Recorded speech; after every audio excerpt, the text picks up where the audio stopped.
There's a moment in tennis, a rare, quiet moment where the sport seems to recognize itself in someone new. Not loudly, not with fanfare, but with the kind of stillness that only comes when people who truly understand greatness stop talking and just watch. That moment happened with Alex. And the person watching most carefully wasn't a coach, wasn't a journalist, wasn't even a current player. It was Mirka Federer, a woman the world has spent years underestimating. A woman who, when she finally leaned in, changed the entire conversation around a 20-year-old girl from the Philippines who was already in the middle of doing something extraordinary. But to understand why Mirka's attention matters so much, you have to go back. You have to understand who she actually is, because the world has gotten this wrong for a long time.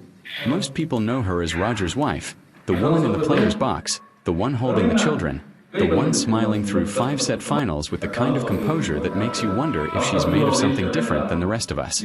And yes, she is all of that. But she is so much more than that. Reducing her to a supporting role in someone else's story is one of the most significant mistakes the tennis world has consistently made. Mirka Federer was born Miroslava Vavrinek, and before she was ever Mrs. Federer, she was a professional tennis player representing Switzerland on the international stage. She competed at the Sydney Olympics in 2000. She understood the pressure of a big match from the inside, not from a comfortable seat, but from the baseline with everything on the line and a crowd watching every breath she took. A foot injury ended her playing career earlier than anyone would have wanted. And rather than drift away from the sport, she poured all of that competitive knowledge, all of that unspent fire directly into the person she had fallen in love with at those same Olympic Games. Think about what that combination produces over 2 decades. You take someone who already understood professional tennis from a player's perspective, and you give her 20 years of watching it from the very top, sitting beside the coaching teams, traveling to every Grand Slam, absorbing every conversation about tactics and footwork and mental toughness, and what separates the good from the truly great. Roger himself has said she helped keep him grounded, helped him stay connected to who he was, even when the fame threatened to pull him somewhere else. But what nobody talked about was the other thing that was quietly happening. Mirka was becoming one of the sharpest talent observers in the sport. Not officially, not with a title or a press release, just naturally, the way people who live inside something long enough eventually become fluent in its language. And then Roger retired in September 2022. For the first time in over 20 years, Mirka could look at tennis without it being filtered through one player's journey. She could look at the whole field. She could ask the question that only someone with her background could ask with any real authority.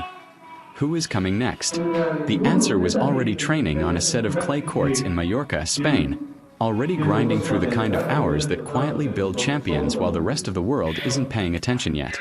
Alex was 12 years old when she won the Les Petits tournament, one of the most prestigious junior competitions in the world, a tournament that functions almost like a crystal ball for the sport. That win earned her a scholarship to the Rafa Nadal Academy in Mallorca. At 13, her family made the kind of difficult, loving, terrifying decision that only families of future champions tend to make. They sent her there alone, to a country she hadn't grown up in, to train in a language she was still learning, to compete every single day against kids who had been groomed for this since they could hold a racket. And Alex stayed for 7 years. She didn't just pass through the Nadal Academy. She was built there. She trained on those clay courts until the movements became instinct. She ate in those facilities, struggled in those facilities, grew up in those facilities. She has said herself in interviews that the academy built on her foundation in a way that made everything she's achieved possible. 7 years of quiet, relentless work before most of the world even knew her name. Now here is where the story shifts, because the Federer connection to this particular academy is not a coincidence, and it is not peripheral. It is central to everything. Roger Federer has spoken openly about the Rafa Nadal Academy with genuine warmth and trust, the kind of trust you only extend to something you believe in deeply. He and Mirka sent their own children there to train. He joked publicly about worrying they might come back as left-handers, which is a very Federer way of expressing love and respect for something that belongs to his greatest rival and greatest friend simultaneously. But jokes aside, that level of involvement means something. It means the Federers didn't just admire the academy from a distance. They were connected to it. They walked those corridors with their own children. And then in July of 2025, Roger arrived at the academy again, this time with Mirka and their twin daughters, Mila Rose and Charlene Riva. He signed autographs, he posed for photographs with young trainees, and Mirka was there for all of it. Walking the same ground that Alex had walked for 7 years, standing on the same courts where Alex had built herself into what she was becoming. You have to sit with that image for a moment because it matters more than it might seem on the surface. Mirka Federer, with all of her knowledge, all of her history, all of her understanding of what it takes to survive and thrive at the very top of the sport, standing in the place where Alex grew up. That is not nothing. That is a convergence of two worlds at the same address. And someone with Mirka's eye for the game does not walk through a place like that and feel nothing. But the Federer world wasn't done speaking about Alex, and the next voice to enter the conversation was one that made the entire tennis community stop and genuinely pay attention. Paul Annacone is not a man who distributes praise casually. He coached Pete Sampras to 14 Grand Slam titles. He was in Roger Federer's corner during one of the most dominant stretches of the Swiss legend's career. When Paul Annacone sits down and talks about a tennis player, people who know the sport understand that his words carry weight that most people simply do not. So when he appeared on Tennis Channel Live and started talking about Alex, the tennis world leaned forward. He said she has a smile that lights up a room. He said he remembered watching her beat Iga Swiatek and being struck by the grace and humility with which she handled that moment. He said he likes her game. He talked about her hand-eye coordination, her ability to take the ball early, her capacity to redirect under pressure. And here is why those specific words matter so much. Taking the ball early, redirecting under pressure, those are not general compliments. Those are technical observations of the highest order. The kind of language that a coach uses when he has watched greatness up close for decades and is beginning to recognize its early signals in someone new. Grace and humility under pressure. Those are the exact qualities that were used to describe Roger Federer during his own rise. And Annacone knew that better than almost anyone alive because he was there for it. The fact that he was reaching for that same vocabulary when talking about a 20-year-old from the Philippines was not accidental, and it was not lost on anyone paying close enough attention. Annacone doesn't exist in isolation. He talks to Roger. He moves in the Federer circle. And Mirka, who spent 20 years in the middle of the most sophisticated tennis conversations on the planet, would have heard every word of what he said. His praise came as Alex was preparing for her debut at Indian Wells as the 31st seed, having already beaten players like Donna Vekic and Jasmine Paolini in 2026. This wasn't a coach getting excited about potential. This was recognition of someone already delivering results at the highest level, already showing up when it mattered and winning. And when the coach of Roger Federer validates your player with that kind of specificity and that kind of warmth, the Filipino tennis community, one of the most passionate and loyal fan bases in all of sports, didn't just react, they erupted. Because that kind of validation from that kind of source isn't just a compliment.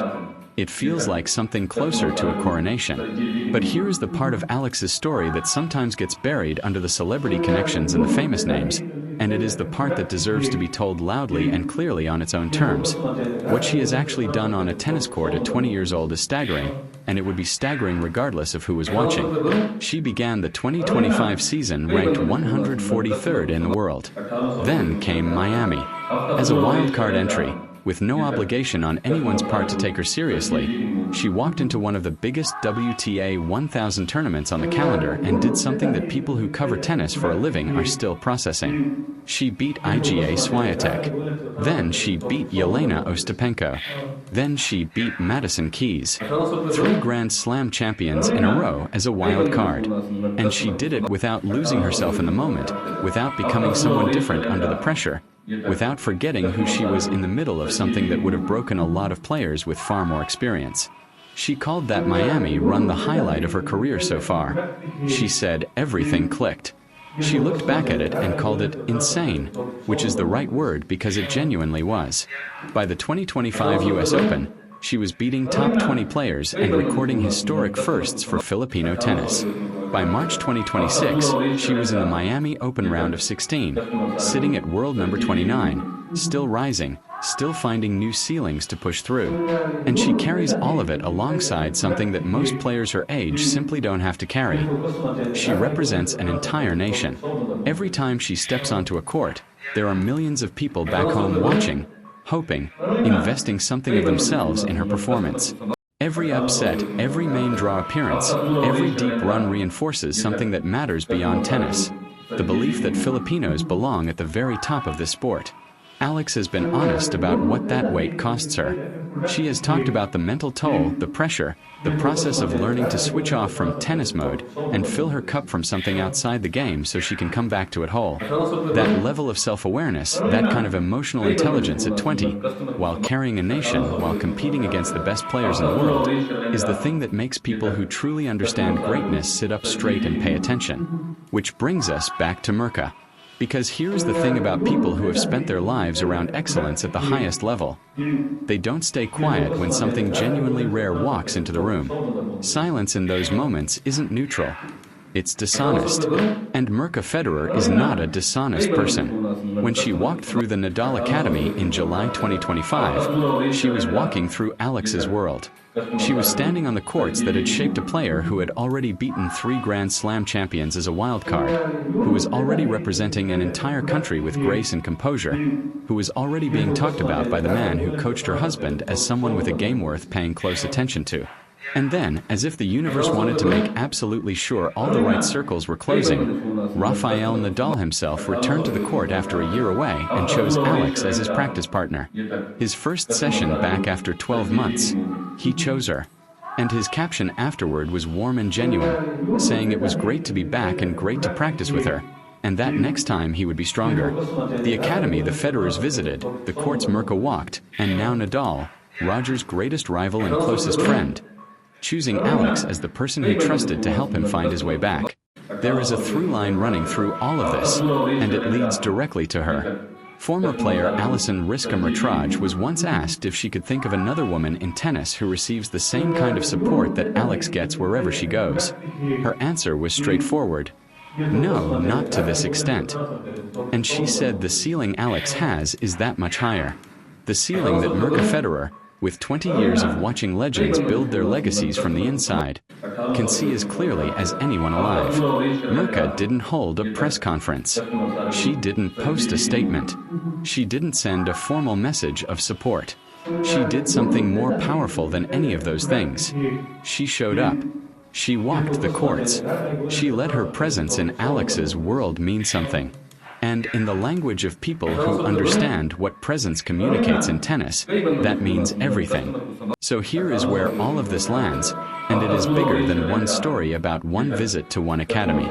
This is about tennis recognizing itself in a new generation. It is about a woman who was a player, who became the sharpest observer in her husband's corner, who spent 2 decades understanding what greatness actually requires, looking at a 20-year-old from the Philippines and seeing something so clear and so undeniable that silence became impossible. The real question now, the one worth sitting with and debating and coming back to in a few years when the answer is obvious in hindsight, is this: is Alex already a legend in the making? Or is the world still not fully grasping how high her ceiling actually goes? Drop your answer in the comments, because in 10 years you are going to want to have been one of the people who called it.